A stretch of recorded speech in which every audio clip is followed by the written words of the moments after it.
Y mira, ahora tenemos una nueva invitada a nuestro programa. Ella es otorrinolaringóloga. Mirá que es una de las palabras más largas sí, una de las palabras más largas del castellano, ¿no? Estamos en comunicación con Estela porque la anosmia, muchos dicen, ¿qué será la anosmia? Bueno, vamos a preguntarle a ella. Primero le damos la bienvenida y agradecerle, ¿no? Porque, bueno, buenas noches, buenos días, buenas madrugadas. ¿Qué tal? Buen día, Estela, ¿cómo va?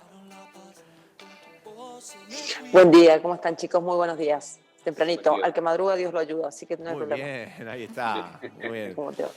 Bueno, a ver, este año tenemos en Argentina, en el mundo, en realidad, palabras nuevas, ¿no? Digo, cuarentena, confinamiento, aislamiento, coronavirus, anosmia.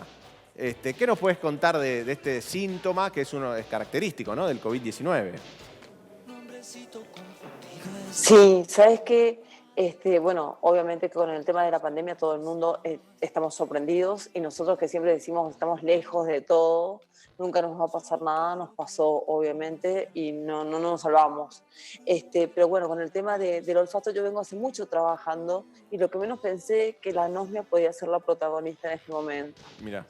La anosmia es la falta total y absoluta del olfato. La disminución del olfato recibe el nombre de hiposmia, que se da en casos como, por ejemplo, generalmente son casos dentro de la otorrinolaringología, puede ser la rinitis alérgica, los resfríos, también puede tratarse de rinosinusitis aguda, rinosinusitis crónica y algunas veces algunas infecciones producidas, por ejemplo, por el influenza, como dentro de poco ya aparece la gripe, deja como consecuencia anosmia postviral, o sea, el paciente deja de oler. En el caso de esta pandemia, tenés que pensar que se trata de COVID-19 cuando el olfato desaparece de manera absoluta y de forma repentina y de forma súbita. O sea, de un momento a otro el paciente deja de oler. Y de hecho, el 8 de junio hubo el cambio de definición de caso y en el criterio número 4 habla sobre la anosmia, la falta súbita del olfato en las últimas 72 horas. Ya debe ser considerado, ese paciente primero debe ser aislado, porque es ya considerado un caso sospechoso. Después va a ser hisopado y posteriormente, seguramente las regiones sanitarias de cada región, trátese de Cava o de AMBA, tomará las decisiones acerca de ese paciente. Estela, De todas formas, la anosmia... y la pérdida también, perdón. sí. La pérdida de olfato que decías, que es súbita, que es la diferente, que la verdad es que desconocía que hay una que es disminución y otra que es la pérdida total. ¿Tiene algo que ver con la pérdida del gusto? ¿Están conectados o son dos cosas aparte? No, es una pregunta buenísima porque hay mucha confusión acerca de eso. El olfato da el 80% del sabor. Entonces, lo que se pierde durante el transcurso, mientras estás pasando por el COVID-19, es la pérdida absoluta y súbita, porque desaparece así de un momento para otro, del olfato, dejas de oler, y a su vez, como el olfato da el 80% del sabor, se deja de saborear las comidas. El sentido del gusto es otro sentido, totalmente distinto, que está en la lengua. Para diferenciar el sabor es cuando uno está comiendo y dice qué apetitoso está esta comida, por ejemplo, o qué buen cuerpo tiene este vino. Los pacientes que están pasando por la anosmia tienen comprometido su sabor y cuando ellos comen todo les parece desabrido, le parece acartonado. Pero sí te refieren de que cuando vos haces el interrogatorio, de que sienten lo dulce, lo salado, lo ácido y amargo. Y justamente de eso se trata el gusto, que está en la lengua. El gusto lo pierde la gente muy grande, las personas de la cuarta edad, los que están por encima de los 80 años. Okay. Y el hecho de perder, por ejemplo, el olfato, ¿no? ¿Ya es síntoma de coronavirus o puede darse por otro tipo de patologías? En esta época hablamos, ¿no? Por ejemplo, no sé, un resfrío, hasta hace un tiempito decía que en pandemia una pérdida súbita del olfato tenía que ser considerado COVID. Bueno, al poquito tiempo se cambió la definición de caso, que fue el 16 de abril, y el 8 de junio directamente. El criterio 4 dice, la falta de olfato de manera súbita en las últimas 72 horas ya es un caso sospechoso de COVID. Y sí, está relacionado con el sabor.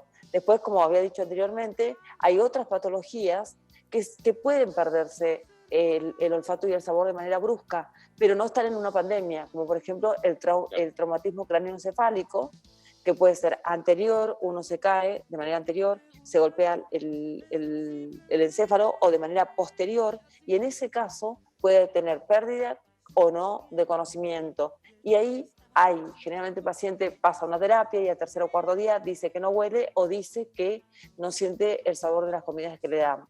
Lo que pasa es que con el tema del olfato es un tema que está muy subestimado, incluso está infravalorado por los mismos colegas de la comunidad médica.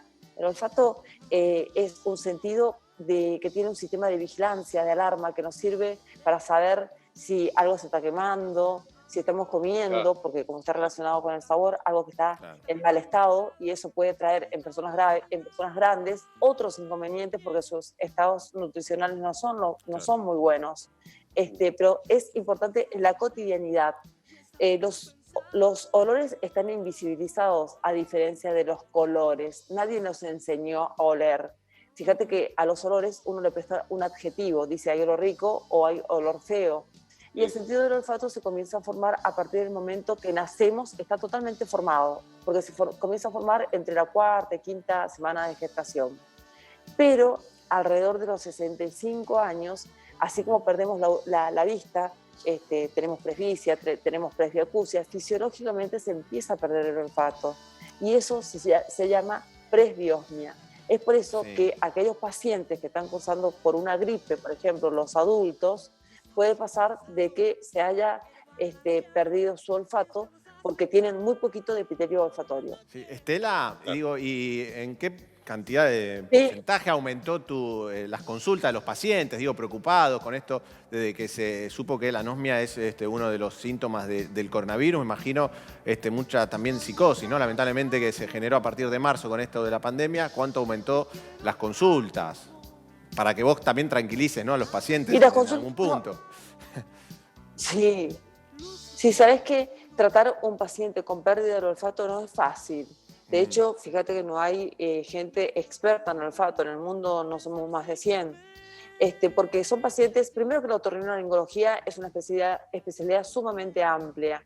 Entonces, prestarle el tiempo al olfato, que ocupa solamente 5 centímetros cuadrados de todo el organismo, pero en esos 5 centímetros cuadrados tiene de 20 a 30 millones de células con sus respectivos receptores. Déjame decirte esto, cuando viene el virus, lo que hace es que el virus tiene mucha apetencia por el tejido neural, y en especial por el receptor de ese tejido neural. Entonces lo que hace es dañar a ese receptor. Entonces todas las partículas odoríferas que están en el medio ambiente, que son sustancias químicas, cuando nosotros respiramos, ingresan con el aire también esos olores y se van a poner en contacto con ese receptor de esa célula que se llama célula olfatoria o también se llama primer neurona. Es la única neurona que está fuera del cerebro, por eso es la apetencia que tiene por el sistema nervioso. Como se lesiona directamente, los olores no alcanzan a ingresar al cerebro, que es el lugar donde se huele.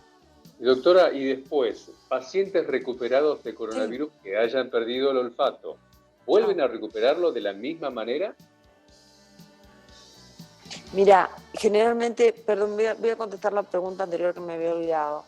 Mira, se está viendo actualmente que el 60 al 70% de los pacientes están debutando con este síntoma que es leve, que es la anosmia. De ellos, un gran porcentaje se recuperan en el transcurso de la enfermedad, pero ahora estoy viendo que está habiendo secuelas y más o menos un 40%, seguramente se está viendo más secuelas porque se están viendo más pacientes también. Claro. Esos pacientes cumpliendo con un tratamiento con neuroprotectores, con antioxidantes, con complejos vitamínicos y en caso de necesidad cumpliendo con la rehabilitación, porque el cerebro tiene una neuroplasticidad, tiene la posibilidad de volver a aprender, seguramente van a recuperar también el sentido del olfato. Un sentido importante, como dije anteriormente, en la vida cotidiana, y justamente ahora que dentro de poco estamos por comenzar con los días de frío, que se empieza a usar ya las calefacciones, el monóxido de carbono, importantísimo, porque es un sistema de vigilancia. Claro, bueno, el dolor de garganta también es otro de los síntomas. O sea, se tiene que hacer un hisopado para poder detectar si es positivo o no de COVID, doctora. Sí, justamente, fíjate mi especialidad, que está flexibilizada, pero es una especialidad donde tenés la afectación por la nariz, porque entran las gotitas de flush y se afecta el sentido del olfato y también, o sea, el epitelio olfatorio y también el epitelio respiratorio, porque las células que tienen a los receptores actúan como anfitrionas al coronavirus. Entonces hace que ingresen y que tengan mucha apetencia también por las células ciliadas y las células caliciformes del epitelio respiratorio.